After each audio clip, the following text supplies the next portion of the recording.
Ғалым Қалибекұлы, Майтабан. Айдын мен Айбын ауылда болатын. Ауылдың батысында көлшік барды.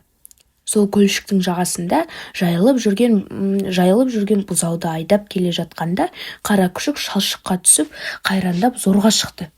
Байғұстың жонына дейін батпақ, әлі құрып, 4 аяғы дір-дір етеді.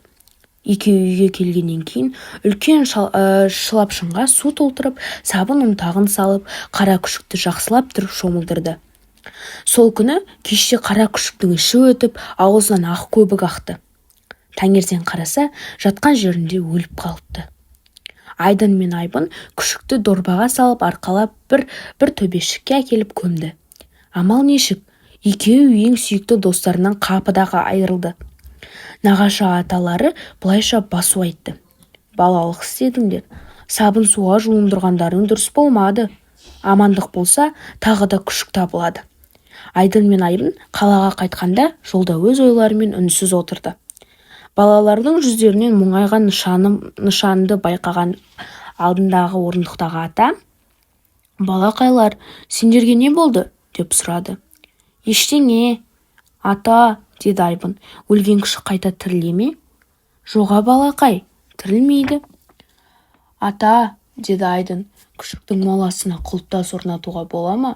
«Жоқ, балақай, иттің аты ит, адам болса бір сәрі.